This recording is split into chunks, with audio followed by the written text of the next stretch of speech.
Hey friends, it's Mike, and it's Sunday, December 13th, 2020, and the world is still upside down. I'm going to cover some articles today to show the absurdities of this reality. Yesterday, before my lady and I went for an afternoon walk at the park, we decided to get a sandwich at Panera, and I had an exchange with an employee about needing to wear a mask, and I told him I'm not wearing a mask. To make a long story short, it was another example of how far gone the masses are. It is truly mind-boggling to me that people are this lost. We are now 9 months into people wrapping their faces with no end in sight, and these dolts will continue to breathe in their own CO2 and bacterial waste until someone in quote-unquote authority tells them they can stop. As I have said before, there are two very distinct realities which have emerged.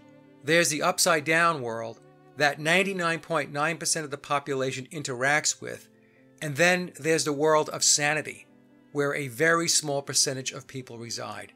Every day when I wake up, I remind myself that this is about transcending this craziness, and the lessons being learned are for the purpose of my soul's development.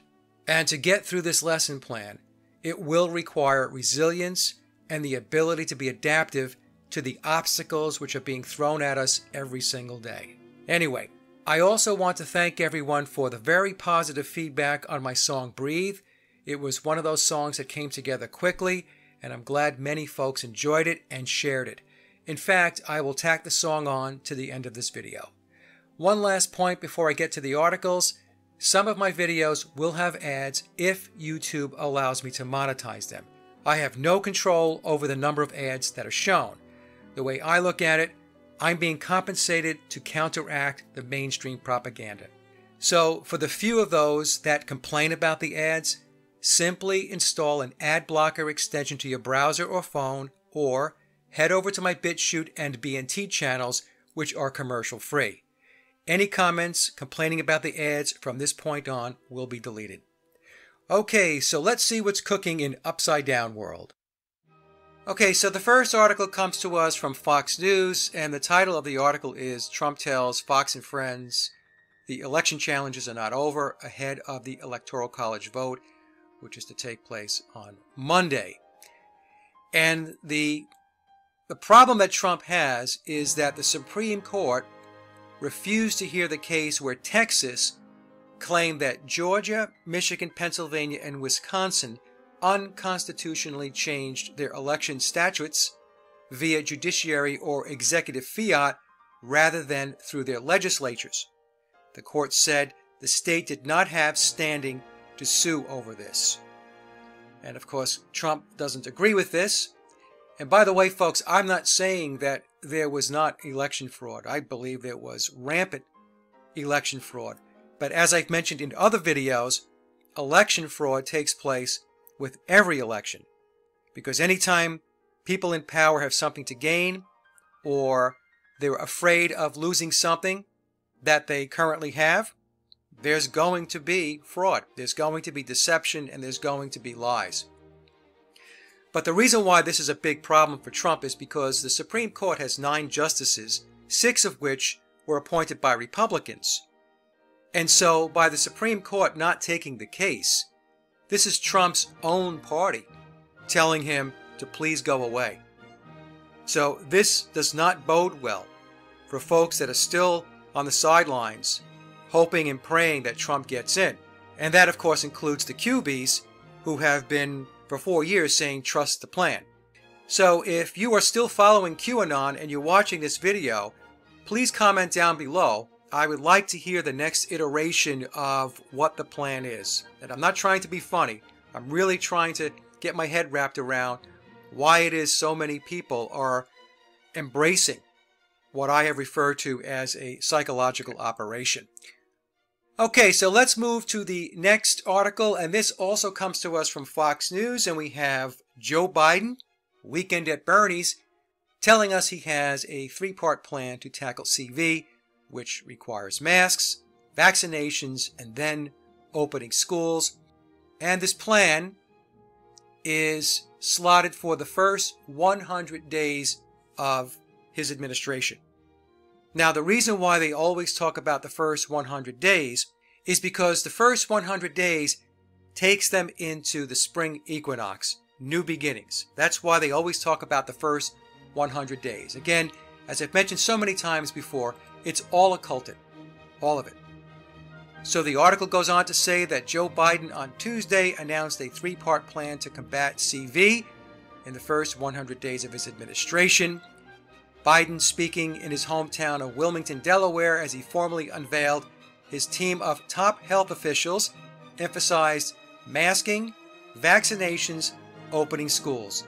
These are the three key goals for my first 100 days.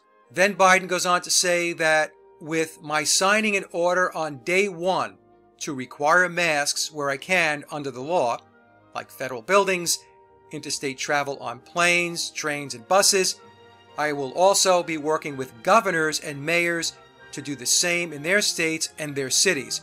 We're going to require masks wherever possible. Again, the mask is a ritual. The mask wearing started back in March, the spring equinox, new beginnings. And they have been pushing it and pushing it and pushing it, moving toward December 21st, the winter solstice, and the conjunction, or the great conjunction of Saturn and Jupiter, which to the occultists symbolizes major transformation. And then they're going to take the mask wearing and all that stuff into the first 100 days, taking us into the spring equinox of 2021. So some folks might be asking, Mike, are you saying that the mask wearing is going to end in March or April? I don't know. I really don't know. But the timing with regard to the equinoxes and the winter solstice is colossal. Okay, and as I've mentioned again, all of these people are involved in occultism. Now let's take a look at what North Carolina has done. We just covered where Biden said he was going to sit down with the governors. So let's take a look at what Roy Cooper in my state of North Carolina has done. So North Carolina's new COVID-19 restrictions now in effect as state sets new COVID-19 record. So they continue to make numbers up, and you can see these two knuckleheads talking with masks on their face. It's absolutely just mind-boggling to me. So Roy Boy modified the stay-at-home order, which is in effect from 10 p.m. to 5 a.m., so he put a curfew in place, and he's claiming the goal is to slow down the spread of CV. And of course, it's all about the cases because they don't have the numbers that they want for the deaths, because the deaths are very, very low. And let me just reiterate my position on this. A killer virus does not exist. What they did was they took the existing flu season, whatever it is you want to call it, cold and flu season. They gave it a name, COVID-19, and then they ran with it. This allows them to be able to say that there is something out there, so they have plausible deniability.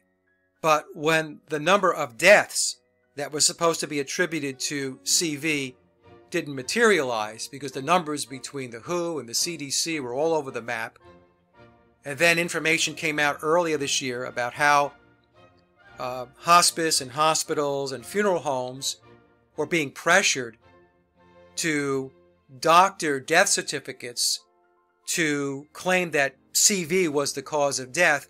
When that hit the fan, they moved off reporting the number of deaths, and so they moved to the number of cases, which is another made-up number, because the testing is done via the PCR test. And as I've mentioned in a previous video, my understanding of how the PCR test works is it's a magnification process. In fact, under certain magnification levels, higher levels, they will identify whatever it is they claim that they're looking for. So in other words, it's a self-fulfilling prophecy. So if they want the numbers to go up, the number of cases, they amp up the magnification of the PCR test. If they want to show that the numbers are declining, they lessen the magnification. That's my understanding of the test.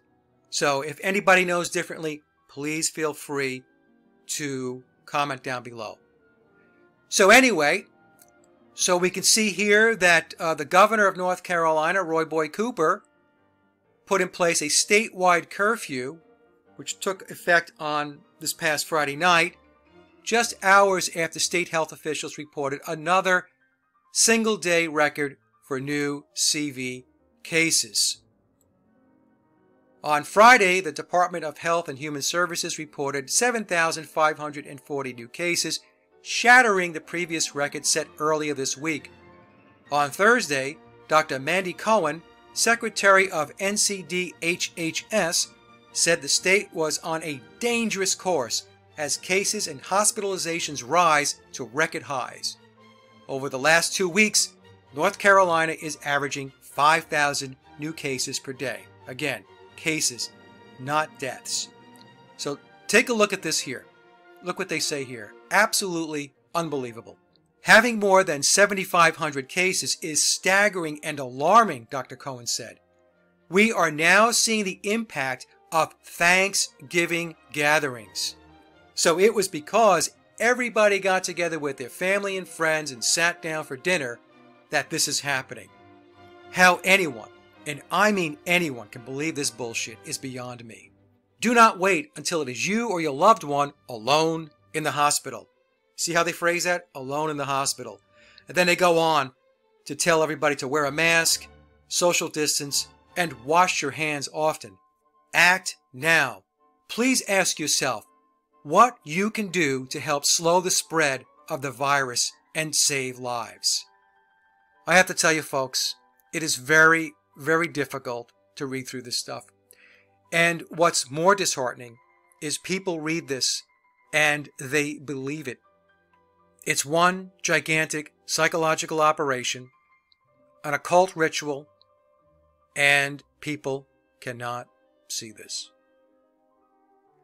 Anyway, let's move to the next article.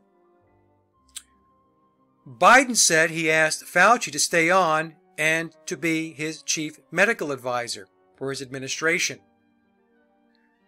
We won't have to go into much more detail about that. Okay, so that speaks for itself. So the circus is still in town. Now, this is something I wanted to talk about that I meant to cover going back about a month ago, but I just didn't have time, but I'll cover it now. This is for all of the folks that are still holding out that Trump is going to end up in office and all of that stuff. One of the key indicators that it is over for Donald Trump is Israeli Prime Minister Benjamin Netanyahu congratulated Biden back on November 8th, right after the election. Now, the United States is a puppet state of Israel. So when the Israelis step forward and pat you on the back and say, welcome, you're the new guy on the block, it's over. So by Netanyahu congratulating Biden right after the election means that it's over. And there is video footage of Biden going back a number of years ago when he was interviewed on Israeli TV, where he openly admitted, and I believe I have a copy of that video, so I'll tack it on to this video so you can take a look, where he openly states that he's a Zionist. All right, so again, for folks who don't understand how this works, that they still believe that the President of the United States, that's where the buck stops, then this is not going to make any sense. But for those who understand that there is an entire shadow structure above presidents, above prime ministers, this will make a lot of sense. And again, I know I plug Dr. John Coleman's book a lot. It's well worth the read. His book on the Committee of 300. Once you read that book, it will be very difficult for anybody to go back to believing what they used to believe about how the world used to work. Okay, so the next article comes to us from the Daily Mail, and this is another disaster for Trump. where his Attorney General Barr dismisses his tweets as the deposed king ranting, and Barr says that he isn't scared by the president calling him a big disappointment for keeping the Hunter Biden tax probe secret until after the election. What he did was he stabbed Trump right in the back. And the reason why he's allowed to do this is because Barr doesn't really work for Trump. This goes back to what I was just talking about. All of these people report to a higher level within the hierarchy. So what we're seeing here is the walls are closing in on Trump. And that's because the word came from the top that it's over, and this is how it's going to go, and this is how we're going to move forward. It's going to move forward with an empty suit called Joe Biden. It's an edict, it's a mandate that is telling all of the puppets in the Congress, in the White House, the Supreme Court, that this is how it's going to move forward. Again, a lot of people don't want to hear this. I have people in my family, when I talk about this stuff, they don't want to hear it. They want to believe the make-believe world. They want to believe that Trump is in charge and that something is going to turn around and they're going to get what they want. And unfortunately, the world does not work that way. This comes from Billboard magazine, and the title of the article is How Ticketmaster Plans to Check Your Vaccine Status for Concerts. So this goes back to November 11th, very interesting date, 11/11. Monday's news that pharmaceutical company Pfizer's early results on the CV vaccine showed a 90% efficacy rate on an initial clinical trial have given concert professionals hope that the business can start mounting a return in 2021. As part of that preparation, Ticketmaster has been working on a framework for post-pandemic fan safety that uses smartphones to verify fans' vaccination status or whether they've tested negative for the CV within a 24 to 72 hour window. So what's implied in that, number one, is you get vaccinated. And if you haven't been vaccinated, they're going to check to see if you have been tested negative within a 24 to 72 hour window, which means if you don't take the vaccine and you want to go to a concert, you have to go take the test, right? You have to go take the PCR test. It's really absolutely mind-boggling. Okay, so the next article comes to us from the BBC, and the vaccination will be required to fly, says Qantas chief.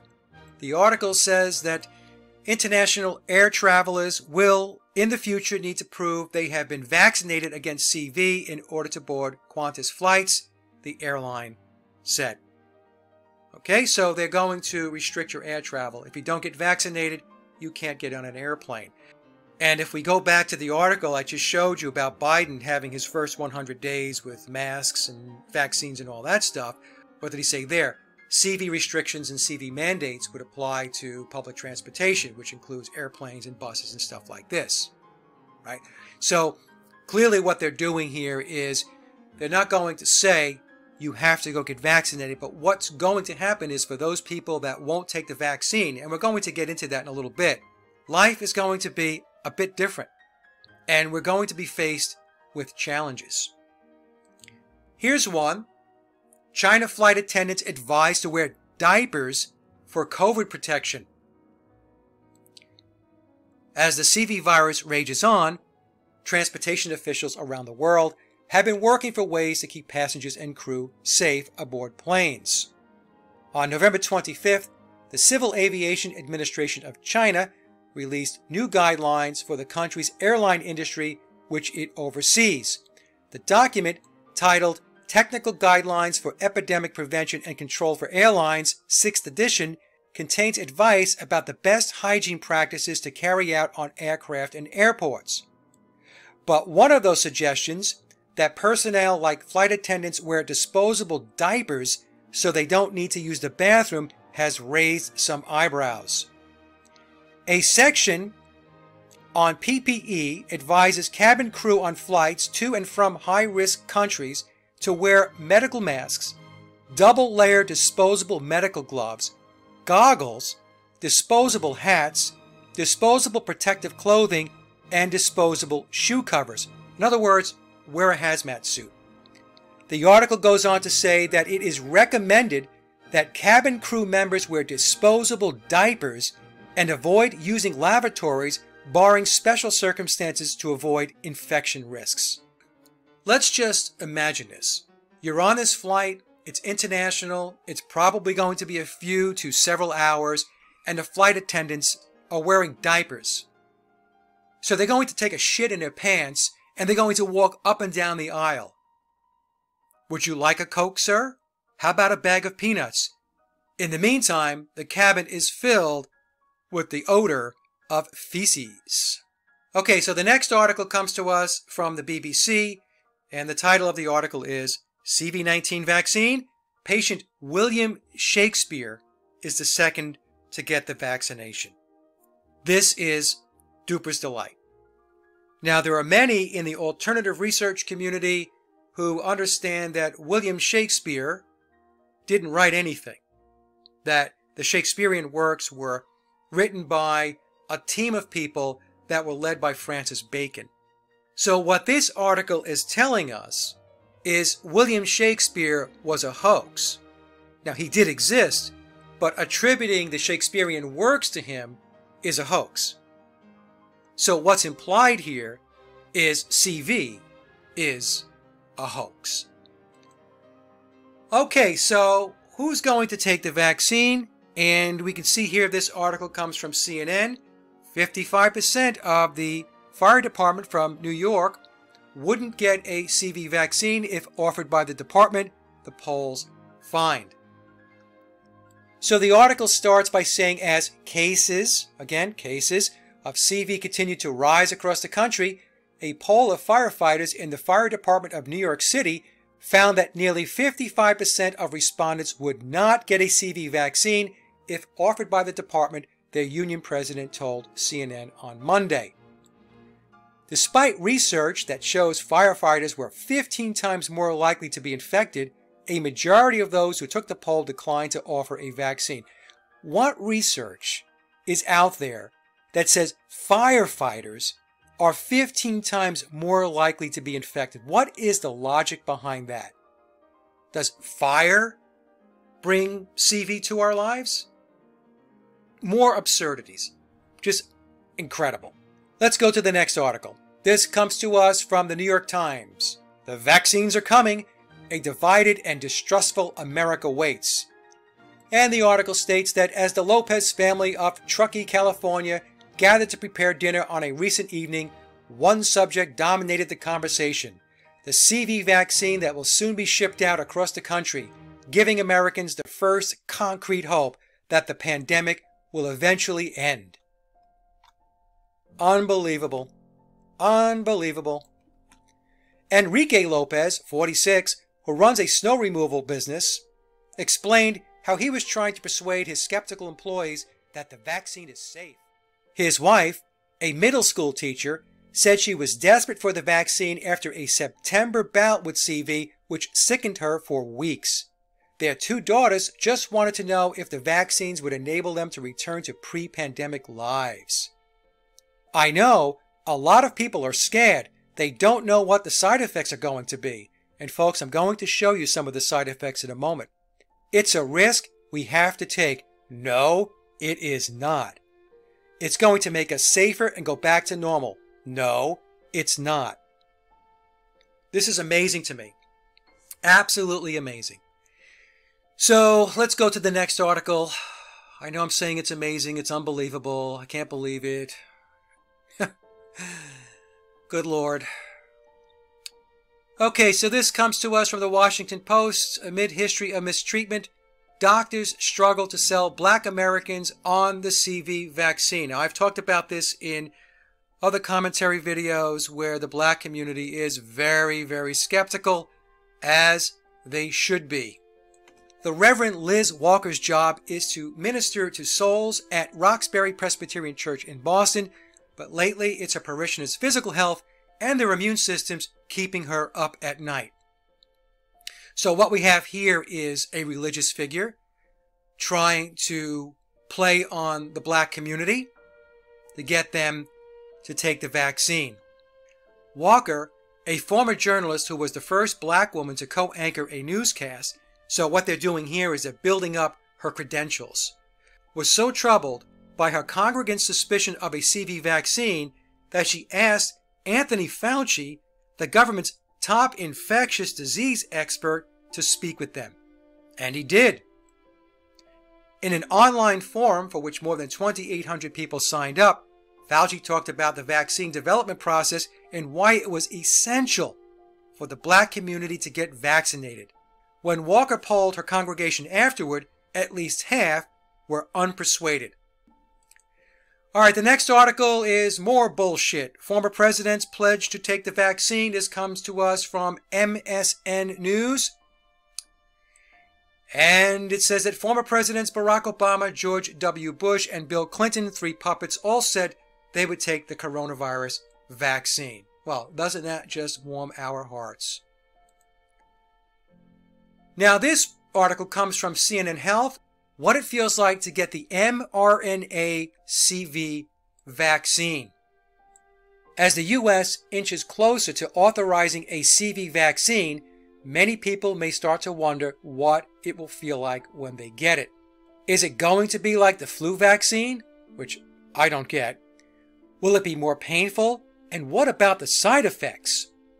The two frontrunners for getting an emergency use authorization from the U.S. Food and Drug Administration, Pfizer and Moderna, use new mRNA technology. No U.S. licensed vaccine has ever used it, although researchers have been studying it for decades against infections like flu, rabies, and Zika, and even for some types of cancer. These vaccines require 2 doses, one to prime the body, and then a few weeks later, a second shot to boost the response. Study results show that Pfizer and Moderna's vaccines are each in the neighborhood of 95% effectiveness. But because the technology is so new for the vaccine, it has raised many questions and some concerns among those whom it is intended.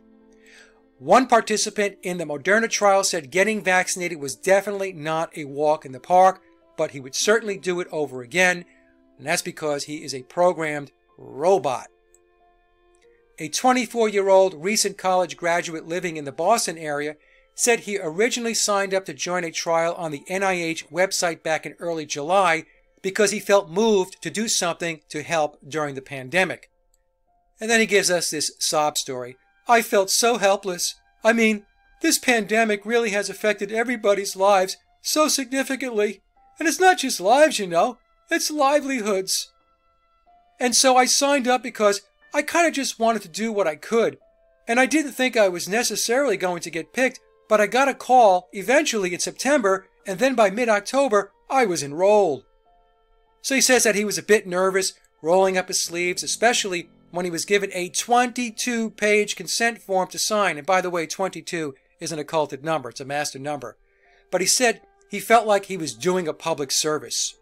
So this knucklehead goes on to say, I think just because coronavirus has been such a significant disruption in our lives that I decided that it was what I had to do. I felt like it was civic duty, because I think mass-scale vaccination is really the only realistic way out of the pandemic that we're in. So either this person is a complete moron, or this person doesn't exist. Take your pick. Either one works. So then he goes on to say how it felt. He said the actual infection felt at first just like a flu shot, which is basically just a little pinch in the side of your arm. Once I left the hospital that evening, the stiffness got a little worse. It was definitely manageable, but you kind of don't really feel like moving your arm too far above your shoulder. But the side effects are pretty localized. I mean, it's just in the muscle in your arm, and that's about it. It doesn't really affect anything else, and you feel fine. That was after the first dose, but the second dose was different. I actually had some pretty significant symptoms after I got the second dose. Once I got the second dose, I was fine while I was in the hospital, but that evening was rough. I mean, I developed a low-grade fever, fatigue, and chills. Okay, so I'm just going to leave this article there because we're going to move to some other articles. And I'll just cover this one real quick, but a Nevada doctor rebukes Trump's retweet suggesting the photo of a COVID medical unit was fake. And Trump was probably right.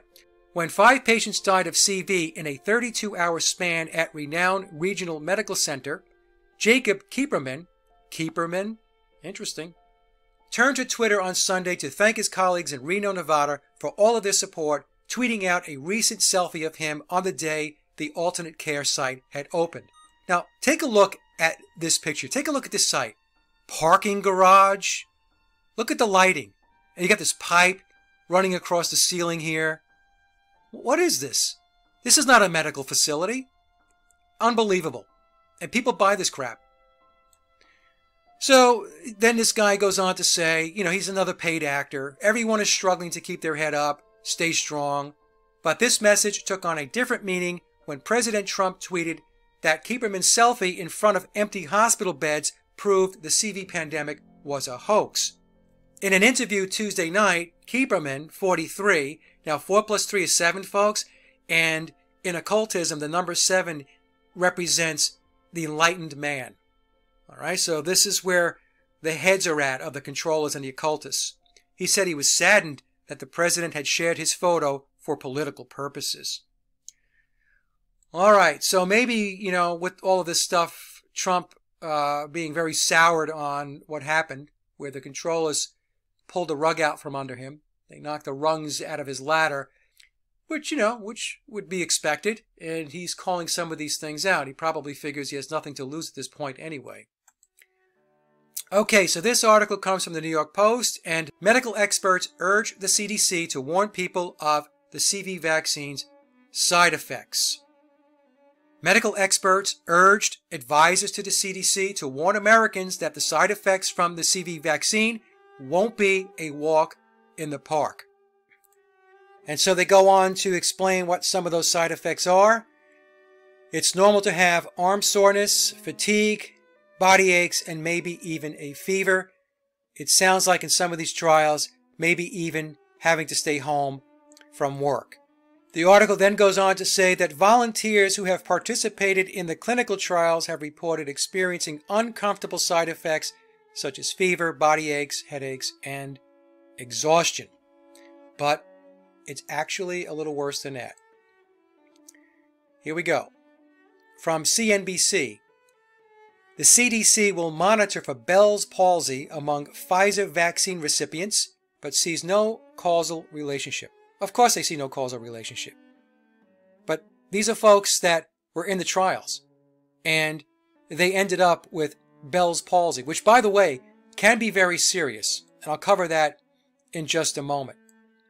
So the first bullet says here that the U.S. federal government will continue to monitor occurrences of Bell's palsy, a partial paralysis in the face, among people who receive Pfizer's COVID-19 vaccine. And then there's a Dr. Sarah Oliver, an officer at the Centers for Disease Control and Prevention, the CDC, said on Friday that there is no known or expected causal relationship between the vaccine and Bell's palsy. Now, how do they know this?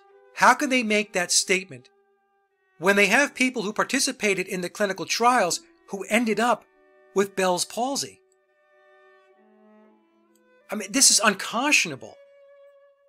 So it goes on to say that the U.S. federal government will continue to monitor occurrences of Bell's palsy, a partial paralysis in the face, among people who receive Pfizer's CV vaccine, after 4 cases were reported among trial participants, though the vaccine doesn't appear to cause the condition. How can they possibly make the statement that the vaccine doesn't appear to cause the condition? Another article. This one comes from Z News. COVID-19, 4 Pfizer vaccine volunteers develop Bell's palsy. And then there's this wording here, which I found interesting. FDA regulators noted that it was still unclear how Bell's palsy was caused in these volunteers due to the Pfizer vaccine. So they're saying it's unclear. They're not saying that there was no causality. They're saying it's unclear. All right, so a little more truthfulness there, but very alarming. Very alarming. So let's take a look at Bell's palsy. I used to work with a guy many years ago who came down with it, and he had partial facial paralysis. It eventually went away, but it took a number of months before he got better. But let's take a look. The symptoms of Bell's palsy include sudden weakness in your facial muscles. In most cases, the weakness is temporary and significantly improves over weeks. The weakness makes half of your face appear to droop.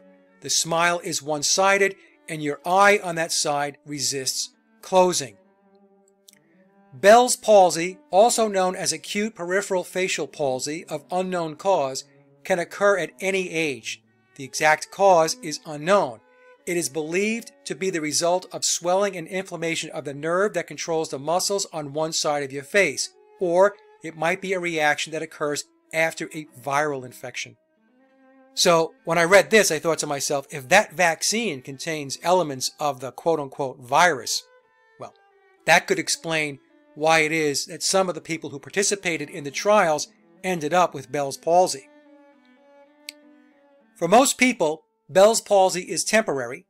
Symptoms usually start to improve within a few weeks, with complete recovery in about 6 months. And that's what happened to my friend. I would say it was about 5 to 6 months. A small number of people continue to have some Bell's palsy symptoms for life. Rarely does Bell's palsy reoccur. All right, so some of the symptoms: rapid onset of mild weakness to total paralysis on one side of your face, occurring within hours to days. Facial droop and difficulty making facial expressions, such as closing your eye or smiling. Drooling, that's pleasant. Pain around the jaw, or in or behind your ear on the affected side. Increased sensitivity to sound on the affected side. Headache, a loss of taste, and then changes in the amount of tears and saliva you produce. Pleasant, huh? In rare cases, Bell's palsy can affect the nerves on both sides of your face. I'll leave the link down below. You can take a look. That's it, everybody, for today. You're probably thinking, that's more than enough, Mike. The comment section is open below. Have a great day, and we will talk soon. Bye now.